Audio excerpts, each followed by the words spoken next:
My son Tyler looked me dead in the eye across our dinner table and said, "Dad, you've done enough damage. Stay out of our lives." 2 weeks later, he called me sobbing because he'd just discovered something that changed everything between us forever. I'm Marcus, and this is the story of how one terrible night led to the most unexpected twist of my life. Hey everyone, Marcus here. Before I dive into this story, I need you to understand something about me. I'm not the kind of guy who shares personal drama online. I'm private. Maybe too private for my own good. But what happened between my son and me 2 weeks ago completely shattered everything I thought I knew about being a father. And I think there's something here that might help other parents going through similar struggles. Let me paint you a picture of my life 6 months ago. I'm 52, recently divorced, and living in a cramped one-bedroom apartment that smells like the previous tenant's cat. My ex-wife Linda and I had just finalized what might have been the messiest divorce in our town's history. 23 years of marriage down the drain, and somehow I became the villain in my own children's story. My son Tyler is 28, works in marketing, and has always been the responsible one. Sharp as a tack, great with money, the kind of kid who had his 5-year plan mapped out by age 16. My daughter Emma is 25, teaches 3rd grade, and has the biggest heart you've ever seen. She's the type who brings home stray cats and cries during dog food commercials. These 2 kids were my entire world, and after the divorce, watching them look at me like I was a stranger was destroying me piece by piece. Now, Linda had done a number on them during our separation. She painted this picture of me as this selfish, absent father who cared more about work than family. She told them I was emotionally unavailable, that I never really loved them the way a father should. The crazy part? I started believing it myself. When you hear something enough times from people you love, it becomes your truth. Tyler had always been closer to his mother, so when he started treating me with this cold, professional politeness, it stung but wasn't completely shocking. But Emma? Emma had always been Daddy's little girl. We used to have pancake Sundays. We'd watch old movies together. She'd call me just to tell me about her day. After the divorce, those calls stopped. The texts became one-word responses. It was like watching your favorite person slowly disappear from your life. I tried everything to reconnect with them. I suggested family dinners, offered to help Emma move into her new classroom, asked Tyler if he wanted to grab a beer and talk about his new promotion. Every attempt was met with polite excuses or flat-out rejection. Linda had convinced them that I was trying to manipulate them, that any gesture of love from me was actually some calculated move to make myself look better. 6 months into this nightmare, I was desperate. I missed my kids so much it physically hurt. I'd drive past Emma's school sometimes, just hoping to catch a glimpse of her in the parking lot. I'd check Tyler's LinkedIn updates just to feel connected to his life somehow. I know that sounds pathetic, but when you go from being someone's hero to being treated like you're toxic, you'll take any connection you can get. That's when I decided to make one last attempt. I texted both of them asking for just one dinner together. No agenda, no heavy conversations about the divorce, just dinner with their old man. Tyler responded first. "Fine, but this doesn't change anything between us." Emma took 6 hours to reply, "Okay, but I'm only doing this for Tyler." I should have known right then that I was walking into an ambush. But I was so desperate to spend time with them that I convinced myself maybe, just maybe, we could find our way back to each other over some good food and honest conversation. I had no idea that dinner would end with the most devastating words I'd ever heard from my son, or that 2 weeks later, everything I thought I knew about my relationship with my children would be turned completely upside down. The truth is, sometimes the people we love most are the ones who understand us least. And sometimes it takes losing everything to discover what was there all along. The restaurant I chose for our dinner was Romano's, this little Italian place where I used to take the family for birthdays and anniversaries. I thought maybe being somewhere with good memories would help soften the mood. Big mistake. The moment we walked in, I could see Emma's face change. This was where I'd proposed to Linda 24 years earlier, where we'd celebrated Tyler's high school graduation, where Emma had insisted on ordering spaghetti and meatballs every single time until she was 16. I arrived 15 minutes early, which is typical for me. I'm the guy who shows up to movies during the previews and gets to airports 2 hours before domestic flights. Linda always said my punctuality was just another way of controlling situations, but honestly, I just hate making people wait. I sat at our table, adjusting the silverware and checking my phone every 30 seconds like some nervous teenager on a first date. Tyler walked in first, wearing his usual business casual uniform, navy chinos, white button-down, brown leather shoes that probably cost more than my monthly grocery budget. He's always been particular about his appearance, something he definitely didn't get from me. The kid could make a garbage bag look professional.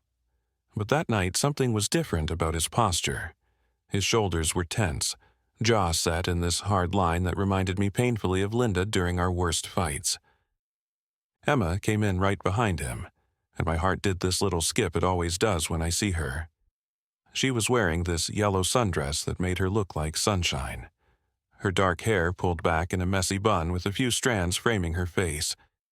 She's always been beautiful, but there was something distant in her eyes that night, like she was looking through me instead of at me.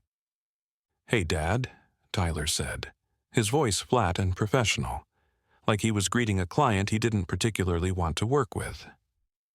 Emma just smiled, but it was one of those polite smiles you give to strangers, not the genuine grin that used to light up her whole face when she saw me. We ordered drinks. Tyler got a craft beer he'd probably researched online, Emma ordered a Diet Coke with extra ice, and I stuck with water because my stomach was already in knots. The silence stretched between us like a chasm.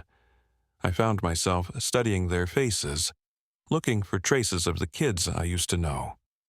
Tyler still had that little scar above his left eyebrow from when he fell off his bike at age 7.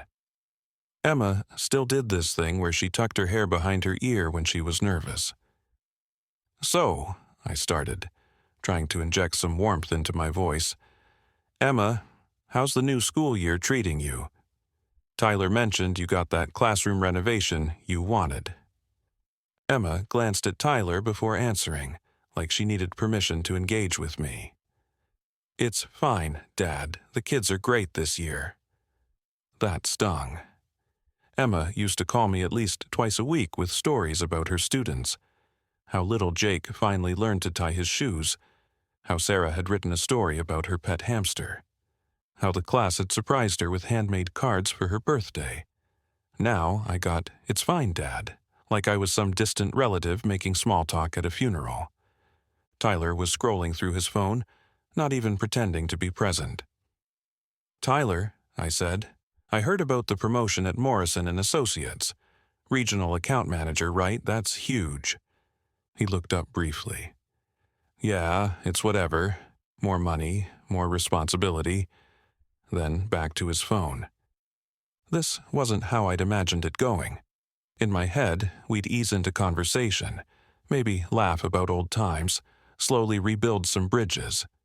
Instead, I was sitting across from two people who used to run to me when they had nightmares, who used to beg me to read just one more bedtime story, who used to think I was the strongest, smartest, funniest man in the world. The truth was, I'd been carrying around this crushing weight of guilt for months. Linda's words kept echoing in my head during the divorce proceedings. "You were never really there for them, Marcus. You worked late, you traveled for business, you missed recitals and games, they barely know who you are." Maybe she was right. Maybe I had failed them as a father. Maybe this awkward, painful dinner was exactly what I deserved. Our appetizers arrived, calamari rings that nobody touched, and I knew I had to address the elephant in the room. The polite small talk was killing me, and I could see Emma fidgeting with her napkin like she used to do during thunderstorms as a kid. "Look," I said, setting down my water glass, "I know things have been difficult since the divorce. I know your mom has told you her side of things and I respect that, but there are some things you both need to know about what really happened. Tyler's head snapped up from his phone, his eyes narrowing. Oh, here we go. Let me guess, Dad. Mom's the villain and you're the victim, right? Tyler, that's not what I'm saying. I kept my voice level, even though my heart was pounding. I'm saying the situation was more complicated than what you've heard. Emma finally spoke up, her voice barely above a whisper. Dad, maybe we shouldn't do this here. But I'd been holding this in for months, and it was eating me alive. Your mother was having an affair, guys, for 2 years, with her boss at the accounting firm. I found out 18 months before we separated, and I spent that entire time trying to save our marriage. The silence that followed was deafening. Tyler's face went through about 5 different emotions before settling on anger. That's bullshit, Dad. Mom would never. I have the credit card statements, Tyler. The hotel charges, the restaurant bills for 2 when she told me she was working late. I have the phone records. I pulled out my phone, scrolling to the folder I'd hoped I'd never have to show them. I didn't want you guys to know because I didn't want you to hate your mother. I thought we could work through it. Emma's face had gone pale. You're lying. I wish I was, sweetheart. I really wish I was. Tyler snatched my phone before I could stop him, his eyes scanning the evidence I'd been carrying around like lead weights in my chest. His face flushed red as he scrolled through months of documented betrayal. Even if this is true, Tyler said, his voice shaking now, that doesn't excuse everything else. You were never around, Dad. You missed my championship game senior year. You forgot Emma's birthday 2 years ago. You were emotionally unavailable for our entire childhood. I worked 60-hour weeks to pay for your college, Tyler. I missed your game because I was in Chicago closing the deal that paid for your study abroad program in London. And I didn't forget Emma's birthday. I was in the hospital with your grandmother when she had her stroke, remember? Emma's eyes filled with tears. Grandma Helen's stroke was the day after my birthday, Dad. You mixed up the dates. My heart sank. Even when I tried to defend myself, I got the details wrong. You're right, I'm sorry. I've always been terrible with dates, but that doesn't mean I didn't care. But that's exactly what it means. Tyler's voice was getting louder now, and other diners were starting to look our way. Caring isn't just about working and paying bills, Dad. It's about showing up. It's about being present. It's about remembering the things that matter to the people you supposedly love. I was trying to provide for you guys. We didn't need a provider, Dad. We needed a father. Tyler stood up abruptly, his chair scraping against the floor. Do you know what Emma and I used to talk about when we were kids? We used to wonder if you even liked us, or if we were just obligations to you. The words hit me like a physical blow. Tyler, that's not true. You guys were everything to me. Then why did it always feel like work came first? Why did Mom have to handle every school event, every doctor's appointment, every emotional crisis by herself while you were building our future? I looked at Emma, hoping for some support, but she was crying quietly into her napkin. Emma, honey, please, tell me you don't believe that. She looked up at me with tears streaming down her face. I used to practice my school presentations in front of the mirror, Dad, pretending you were there watching, because you never were. That broke something inside me. I was trying to be a good father by providing for you. I thought that's what fathers were supposed to do. Tyler laughed, but there was no humor in it. You know what good fathers are supposed to do, Dad? They're supposed to show up. They're supposed to be there when their kids need them, not when it's convenient. He threw his napkin on the table and looked me straight in the eye. Dad, you've done enough damage to this family. From now on, just stay out of our lives. We're done. I sat in my car in Romano's parking lot for 20 minutes after Tyler and Emma left, just staring at the steering wheel. My hands were shaking, and I couldn't figure out if it was from anger, heartbreak, or pure adrenaline crash. The dinner had gone worse than my most pessimistic expectations. I'd lost my children completely, and this time it felt permanent. The drive home was a blur. I kept replaying Tyler's words. "Stay out of our lives. We're done." The finality in his voice was what gutted me most. This wasn't teenage rebellion or a temporary fight. This was my adult son making a calculated decision to cut me out of his life forever. Back in my cramped apartment, I did something I hadn't done since I was a kid. I called my older brother Jake. Jake lives in Portland now, runs a small construction company, and has always been the family member who tells it like it is without sugarcoating anything. "Marcus? It's almost midnight, man. Everything okay?" I told him everything. The dinner, Tyler's ultimatum, the years of feeling like I was failing as a father even when I thought I was doing everything right. Jake listened without interrupting, which is rare for him. "You want my honest opinion?" he finally said. "Always. You're going to respect their decision." That wasn't what I expected. "Jake, they're my kids." "They're adults, Marcus. And right now, they've asked you to leave them alone, so you're going to leave them alone. But if I don't fight for them? Fighting for them right now means respecting their boundaries. You've been trying to force conversations, force dinners, force reconciliation. Maybe it's time to try a different approach." After we hung up, I made the hardest decision of my life. I was going to honor Tyler's request completely. No calls, no texts, no attempts to reach out through Emma or mutual friends. If my children wanted me out of their lives, then I would remove myself entirely and let them live in peace. The first few days were brutal. I'd catch myself starting to text Emma about a funny article I'd seen, or picking up my phone to call Tyler about a job opportunity I'd heard about. But I stopped myself every time. This wasn't about what I wanted, it was about what they needed. A week went by, then 2 weeks.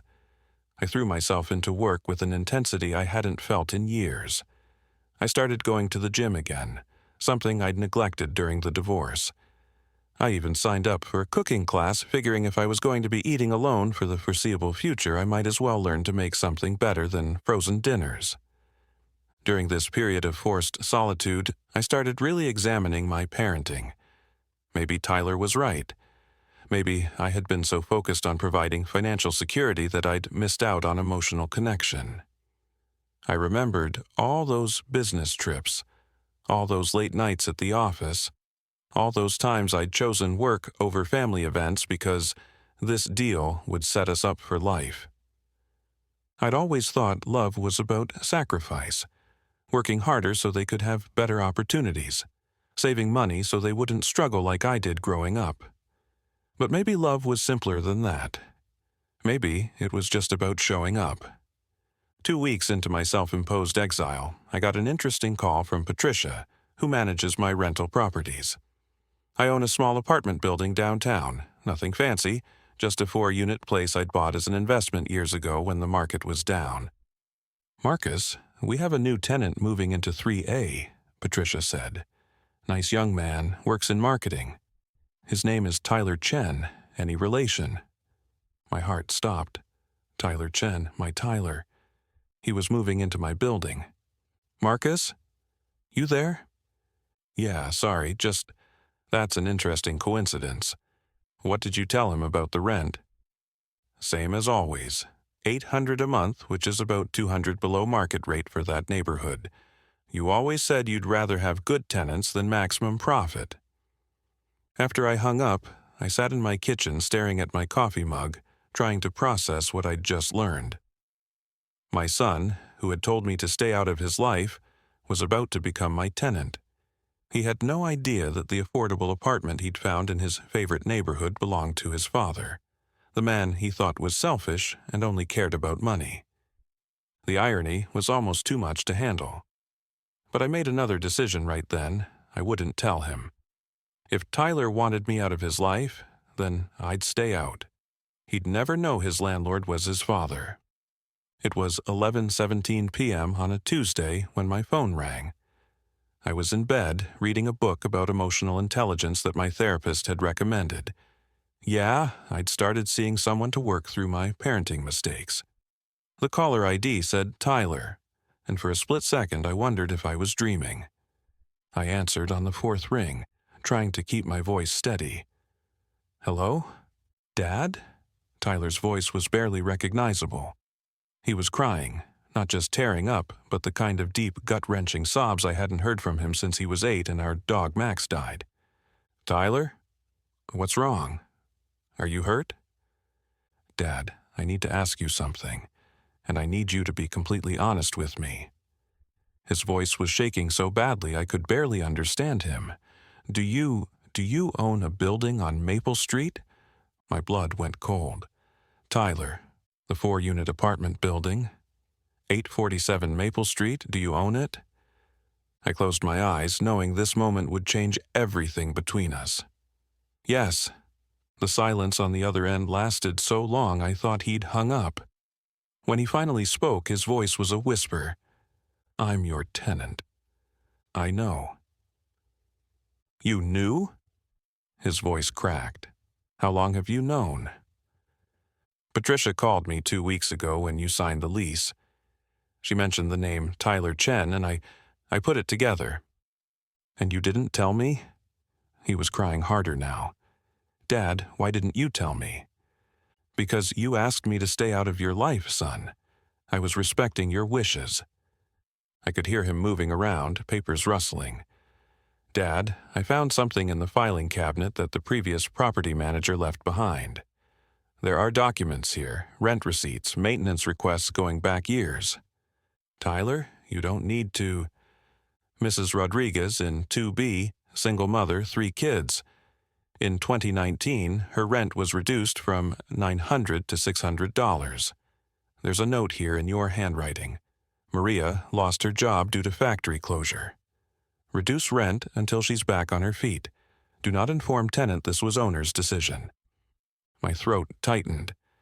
I remembered Maria, a sweet woman who worked double shifts to support her kids after her husband left. When the factory closed, I couldn't bear the thought of her family being homeless. Dad, there's more. Mr. Peterson in 1A. You waived his rent for 3 months in 2020. The note says, cancer treatment has depleted savings. Waive rent during recovery period. Patient dignity is priority. Tyler, please, and the Williams family in 2A. You paid for their son's medical equipment out of pocket. It's all here, Dad. Years of receipts, years of you quietly helping people without them ever knowing it was you. I could hear him crying, but now there was something else in his voice. Amazement. Maybe even awe. Dad, my rent is $800. I've been bragging to everyone about finding this amazing deal in the best neighborhood in town. I thought I was so smart, so lucky. His voice broke completely. I had no idea my father was the one making it possible. Tyler, do you know what the market rate is for my apartment? Patricia from the property management company let it slip today. $1,200, Dad. You've been subsidizing my rent by $400 a month without me knowing. While I was telling you to stay out of my life, you were quietly making sure I could afford to live independently. The irony wasn't lost on me. Son, I never needed you to know, but I did need to know, he interrupted. Dad, I've been living here for 2 weeks, telling everyone how proud I am of finding this place on my own, how I'm finally independent from family drama. And the whole time, my father, the man I accused of being selfish, was taking care of me. He took a shaky breath. Dad, I called Emma. I told her everything. We spent 3 hours going through old family photos, old memories, trying to figure out how we got it so wrong. Tyler, you didn't get anything wrong. I failed to show you how much I loved you in ways you could understand. No, Dad. We failed to see what was right in front of us. All those business trips we resented? Emma found your old calendar. You scheduled them around our school events. All those late nights at the office. Your pay stubs show overtime pay that went straight into our college funds. I was crying now, too. 25 years of misunderstood intentions finally being seen clearly. Dad, can you come over? I think we need to talk. I drove to Tyler's apartment. My apartment, technically, at midnight, still in my pajamas and a hastily thrown-on jacket. My hands were shaking as I knocked on the door of 3A, the same door I'd personally repainted 3 months ago when the previous tenant moved out. Tyler opened the door, and for the first time in months he looked at me the way he used to when he was little, with complete trust and love. His eyes were red from crying, but his face was different somehow. The anger and coldness that had become his default expression around me were completely gone. "Dad," he said, and just pulled me into a hug that nearly broke me all over again. Emma was sitting on Tyler's couch, surrounded by what looked like every family photo she owned, her laptop open with bank statements and old emails spread across the coffee table. She looked up when I walked in, tears streaming down her face. "Daddy," she whispered, using the name she hadn't called me since she was 12. "I'm so sorry." The next 3 hours were unlike anything I'd experienced in my adult life. Tyler had been busy since our phone call, digging through every document in the property management files. What he'd found was a decade-long paper trail of my quiet interventions in tenants' lives. "Dad, look at this," Emma said, holding up a maintenance request from 2018. Mrs. Chen in 4B, no relation to us, different Chen, requested a new air conditioning unit. The repair estimate was $800, but you authorized a complete HVAC system upgrade that cost $3,000. Your note says, "Elderly tenant shouldn't suffer through another summer with inadequate cooling." Tyler was reading from his laptop. "And this email thread with Patricia about the security deposit policy. You specifically instructed her to find reasons to return full deposits to every tenant even when there was legitimate damage. You've been eating those costs for years." They'd been calling other family members, too. Tyler had spoken with my brother Jake, who told him about the time I'd secretly paid for his daughter's wedding venue when Jake's construction business was struggling. Emma had called my sister Rachel, who revealed I'd been sending money to help with our parents' medical bills without telling anyone in the family. "Dad," Tyler said, his voice still shaky, "we talked to Uncle Jake about what you were like growing up. He told us about Grandpa, about how he worked 3 jobs and was never around, and how you swore you'd never let your kids struggle financially the way you did. That hit deep. My father was a good man who loved us, but we rarely saw him. He'd leave before dawn for his job at the plant, work construction in the afternoons, and drive a taxi on weekends. I knew he was sacrificing for us, but as a kid, I just knew my dad was never home. I'd promised myself I'd be different. I'd work smarter, not just harder, so I could provide for my family without being absent. Somehow, I'd ended up recreating the same pattern anyway. I thought if I could just make enough money, work hard enough, you guys would never have to worry about anything, I told them. I thought that was love. I thought providing was the same as being present. Emma moved from the couch to sit beside me. "Dad, we never needed you to be perfect. We just needed you to be there. But now I understand. You were there, just in ways we were too young to see." Tyler pulled out his phone and showed me something that made my chest tight. "Dad, I've been keeping a budget since I moved in here. I've been saving $400 every month because of the low rent. I thought I was being financially responsible. I had no idea my father was making that possible. That money was for you anyway, son. Everything I ever worked for was for you and Emma." "We know that now," Tyler said. "The question is, how do we move forward?" Emma leaned against my shoulder the way she used to during movie nights. "Dad, I want you to teach me about real estate investing. I want to understand how you built something that could help so many people." Tyler nodded. "And I want to start paying full market rate rent. But more than that, I want to learn from you. I want to understand how to build the kind of life where I can help people the way you have. You don't need to pay more rent, Tyler. Yes, I do, but I want to earn the right to live here as your son, not just your tenant. Over the next few months, our relationship transformed completely. Tyler and Emma started coming over for Sunday dinners, not out of obligation, but because they genuinely wanted to spend time with me. We talked about everything. Their childhood memories that I'd misunderstood, my fears about being the kind of father my kids deserved, and how we could build something better together. The most surprising change was that Tyler decided to move out of the apartment on Maple Street. Not because he was angry, but because he wanted to buy his own investment property. I want to create opportunities for other people the way you created them for me, he said. Emma started bringing her boyfriend David to our dinners, and for the first time, I felt like I was being included in her life as it happened, not just hearing about it after the fact. But the moment that really showed me how much had changed happened about 6 months later. Tyler called me at work, something he'd never done before, just to ask my advice about a difficult situation with a client. "Dad," he said, "I've got this presentation tomorrow and I'm nervous about it. You've always been good under pressure. What would you do?" I realized then that my kids didn't just love me again, they respected me. They saw me as someone worth learning from, someone whose experience had value beyond just a paycheck. The truth is, love languages aren't just for romantic relationships. Tyler and Emma's love language was quality time and words of affirmation. Mine was acts of service and providing security. For years, we'd been loving each other in ways the other person couldn't understand.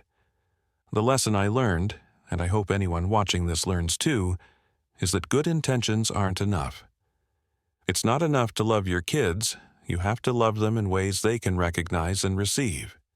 But it's also true that sometimes your kids need to grow up enough to understand the ways you were loving them all along. If you're a parent watching this and you feel like your kids don't appreciate your sacrifices, don't give up. Keep loving them, but also try to love them in their language, not just yours. And if you're an adult child who's been frustrated with a parent who seems distant or unavailable, maybe take a second look. Sometimes the people who love us most show it in the quietest ways. The building on Maple Street isn't just my investment property anymore. It's become a family legacy. Tyler and Emma both contribute to a fund that helps tenants in crisis, and we've started a small scholarship program for tenants' kids who want to go to college. But more than that, it's where my relationship with my children was reborn, where we learned that love isn't always loud, but it's always there if you know how to look for it. So that's my story, from a devastating dinner where my son told me to stay out of his life, to discovering that sometimes the greatest acts of love happen in silence, when no one's watching and no one's keeping score. I share this not because I think I'm a perfect father, I'm clearly not, but because I think there are a lot of families out there struggling with the same communication gaps that nearly destroyed ours. Maybe you're a parent who feels unappreciated, working hard behind the scenes while your kids seem to take everything for granted. Or maybe you're an adult child who feels like your parents never really understood what you needed from them. The truth is, we're all just doing our best with the tools we have. Sometimes those tools aren't enough, and sometimes we need to learn new ways to connect with the people we love most. Tyler and Emma taught me that love needs to be both felt and seen. And I taught them that sometimes love looks like sacrifice, even when that sacrifice goes unnoticed for years. If this story resonated with you, I'd really appreciate it if you could hit that like button and share it with someone who might need to hear it. Maybe it's a parent, maybe it's an adult child, or maybe it's someone trying to rebuild a relationship they thought was broken forever. And if you want to hear more stories like this, real stories about real families finding their way back to each other, make sure to subscribe to the channel and hit that notification bell. Family relationships are complicated, but they're also the most important thing we'll ever work on. Thanks for listening to my story. I hope it helps you with yours.